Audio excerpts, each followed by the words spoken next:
Hello all you lovely people and welcome to another video of mine. In today's video we are going to be talking about Assassin's Creed Syndicate.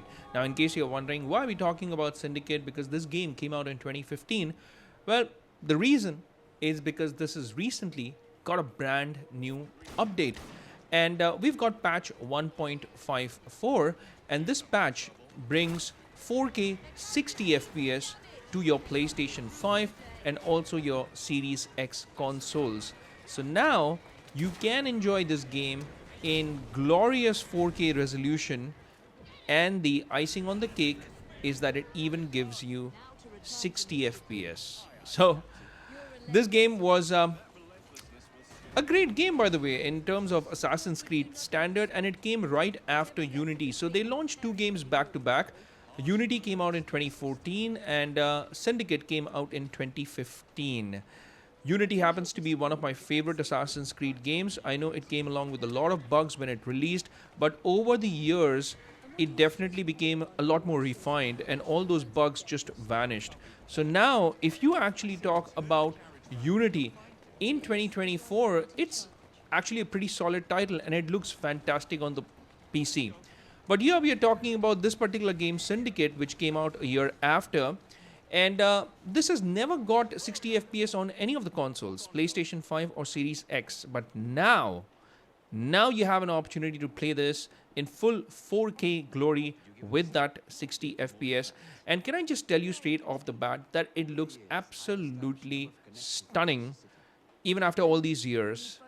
And now that you get an opportunity to play this on your PlayStation 5, I think it is definitely the version to get and play on either Xbox Series X or on the PlayStation 5.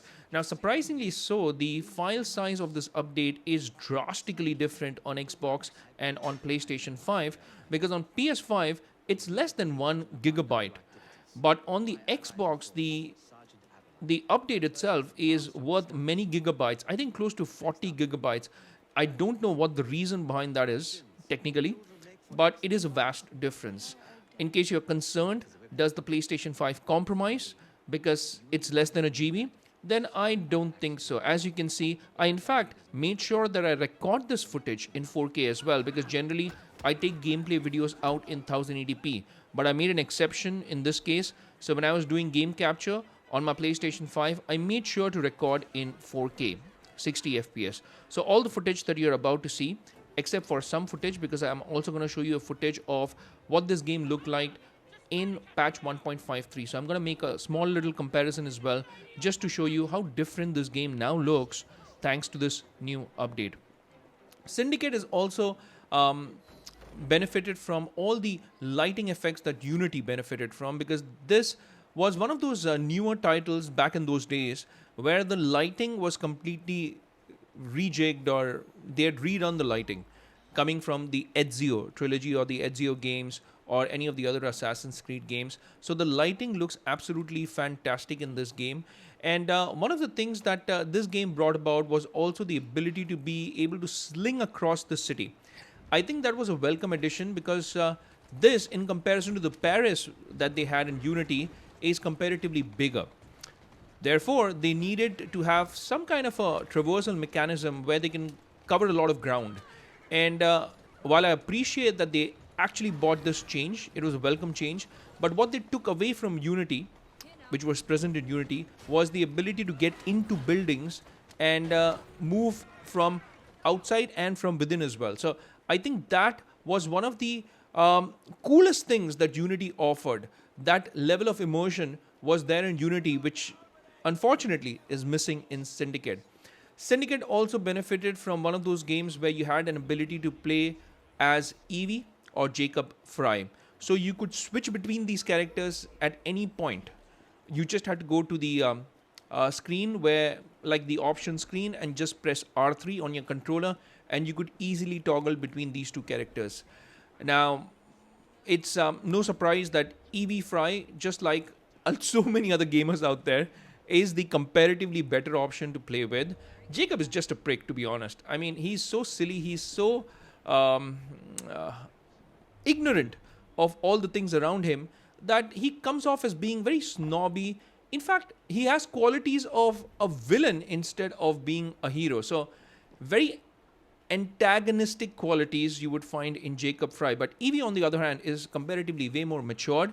Not only does the character look beautiful, but the character is also very matured, like I said, and also the better character to play with. And I know a lot of gamers actually like Evie Frye because of that. And same is the case with me as well. So most of the times, I would find myself playing as Evie Frye. Um, the combat mechanism, speaking of the combat as well, this game was very different when it compares to the newer titles like Origins, Valhalla, or Odyssey, because here you had this more like a hitbox mechanism where you'd be able to dodge, you'd be able to take charge, and it was a very interesting combat system, very different to Origins and Valhalla and Odyssey. It did have its moments, because I think the ability to take hold of somebody even when they are blocking was interesting. So that was pretty good, and to dodge was also very different to the newer titles that we have. So it does have its charm. Overall, I do like the newer games way better in terms of the fight mechanism and the gameplay mechanism. But what this game had was the ability to sprint by just pressing the R2 on your controller, and compared to the newer titles where you would probably sprint by pressing the L3, just toggle down and you just run on a title like Valhalla. On this one, you had to press R2 and then sprint, and then you had R2 and the left toggle and X to climb up, and R2 and left toggle and circle to climb down. So this had all of that. So you had to be mindful of where you're going, what you're pressing, to be able to traverse properly. And overall, this game now looks absolutely stunning. I keep going back to the way the game looks, is because this update is all about the way it looks. So it's 4K now, it's 60 FPS now, and this is a buttery smooth on your PlayStation 5. I haven't tried this out on my Series X because I had already purchased this on my PlayStation 5, so I thought I'll give it a go on PlayStation 5. I'll have to make another purchase on my Xbox Series X, and therefore I've not tried it on that.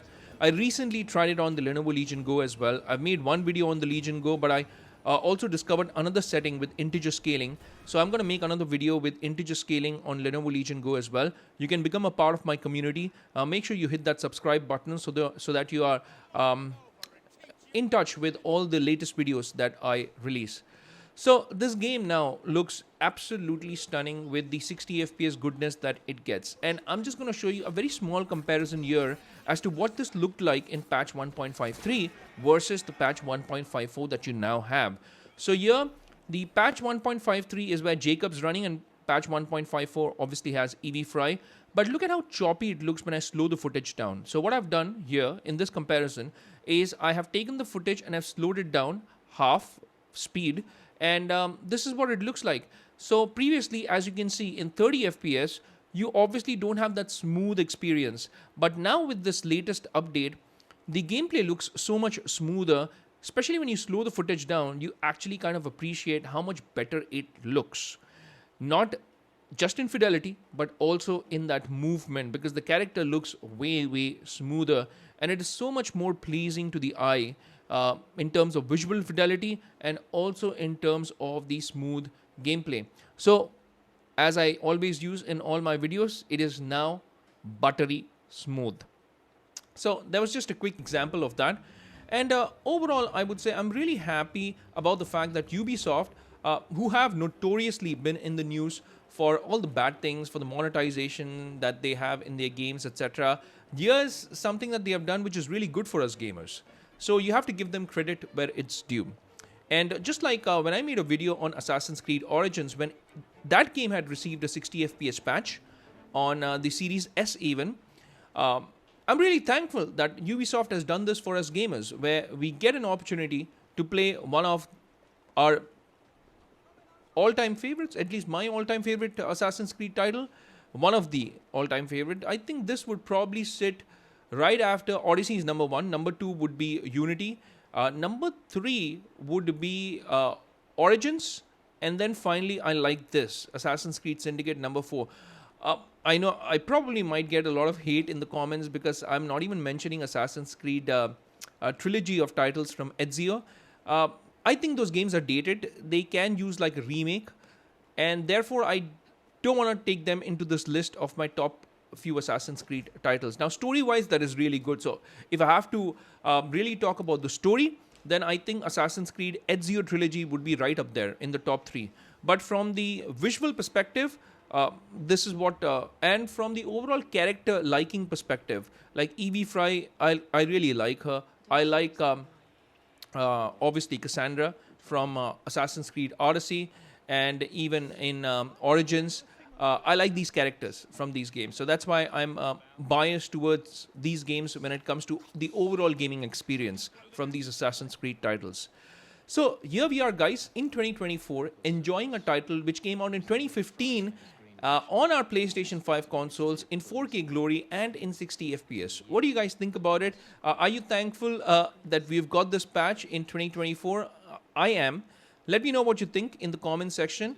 And if you've liked this content, then please smash that like button and also hit that subscribe button so that you can become a part of my community. I do post videos like this where I make comparisons, where I have let's play videos, even gameplay video reviews, and unboxing and review of reviews, in fact, plural, of gaming related products and items. So if you want to become a part of my community, feel free to hit that like and subscribe button. And as far as this video goes, guys, I'm going to wrap it up right here. I thank you for your time, for your patience, and for tuning in. And I'll see you lovely folks in my next video. Until that time, I'll say take care, stay safe, and may God bless you all.